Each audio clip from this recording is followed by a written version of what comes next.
Oya wasiara salabu ki may nakaulebu na kiyala tilebu au samoro ko tunga en radio Fiji One ndo may biti na po ang ganbiyan yano. Ebi nakabeyaw na radio Fiji One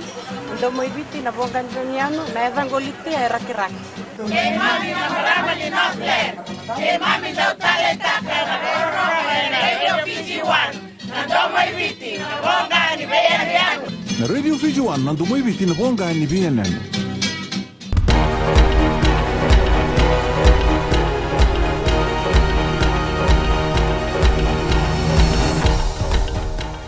Nimbolo binaka se kwangona bogaleleka ni nonda itutuku enambongi ndindaye. Tokatu mai kina nonda bonua ne kabini kuo John Key na ililu ni matini tu mai New Zealand ka kele mai na rarani wanga buka mai no sori ni otitoka na ba. O Key e matai ni Prime Minister mai New Zealand me basiku mai kina nonda bonua enalo mani tini nembaki ka bogaretaka na mada sauti ni mai basiku ni oti na be ndingi ka bodori ena ronondolo tini ka ba ena nonda bonua. Ia ena mai sa tabati kona kena isa kai luluni nonda matani tu hoborenge mbani marama wakeno irna boile silesi bo matani tu keni luluni toni besanga orote mumu kepa unga taletinga na beitala noa ena lewena na nona tigo bo bisikongo dua na kai mbaleta na daga kani boga doko ni dangi lamba Winston wakina na Pesa Plus ena teleba taletinga so na daga kani be boga tore daga taki ka boila botako New Zealand wakina na beitoko ni be Helen Clark o koe ka toroto manda na itutu boga Prime Minister mai New Zealand na numi mena be somitaki be Ban Ki-moon na buni bola lebu ni mata bose do wate burubura na United Nations ena boga le stalitigo ki New Zealand ne kabini mataka o Key sangani ndo kilana ngau nendo yado kina na lenga tumbukoso ia ena ndondo ngabe kianda menda nanda boga rautigo na be ngono todo ko sara mebakani sabaga na matatigo na ngunungo na mateni tu kina daga kani boga doko da sakereti kuna leni bonua menta na boga bina taga kene boga rau ni nonda ganga rau ni kene boga rau ena boga ni lenga tumbukoso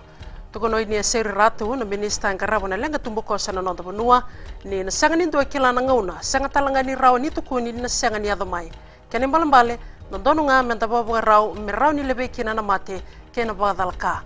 na lebu ni boga dada kena mate boga buno Winston e boga ritaka na leila ni nonda boga rau na leoni bonua Erba boy tabi talangan sono ngoni bule na secondary mai bono lebu han non rabare ta ka kina matini tu na daba erna numa ni dondono me okate na itubu boy labo i ronon dolu tini kabitu se budget sabo ngabe kende ruan madha me kadibo kina na itubu boy labo ni ambaki bo sasanga sarati gubango motu na ngono ngona matini tu me boga sokomona na bena numa kena beka erbare ta ka so ni bare ta kana leni bonua ka okati boga budget consultation Ia be resona ngoni buli mai bono lebu era tukuna ni rakalongata ni rambaundingi taki merbare taka na nonra na numa wande taka be rana ngoni bulu Ayad Sayad Kayum na minista yang karabani labu ni matini tu ni betikina erbogale skata enokati eni tubu boy labu ni ronondolo tini kabitu rambau buli tatalanga ngoni buli na kena bogaro taki na tubu boy labu me adaba sarna ngauna ena kadi bagi kina yani ngai na makatoko mai ne kerosanga bulu karuan ni singa ni bulanga ngo sana kadi bagi tiko kina na itubo boy labo ni ronondolo tini kabitu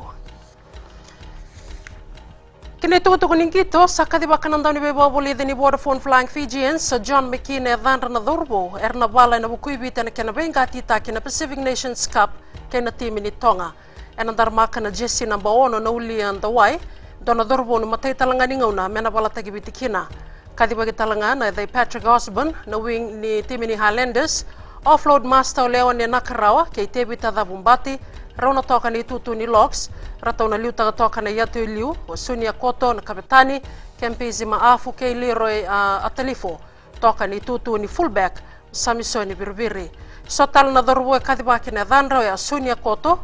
Malakai Rabulo Nemia Songyata Nemia Kenatale Ben Bola Andrew Ndelai Sermembai ke verniki ngone ba ena tegi butagi tigo nangito ena torla kaloka ne kabni bo roi ngango ena ANZ Stadium e suba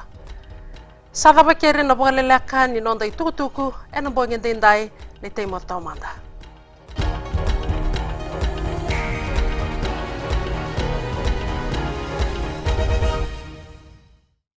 bulan ko salo mitinay korbotan ando tali tak na barong wenang bule fiam namban dua yana sere Dolvina, ua saukuru, tondo talita kana Bula FM. Nimbula, narango, lavinia tau kini koro ena kasi. Ando bakruronga Bula FM, namba 2 ena sere. Bula vinaka ya umakereta mainandi,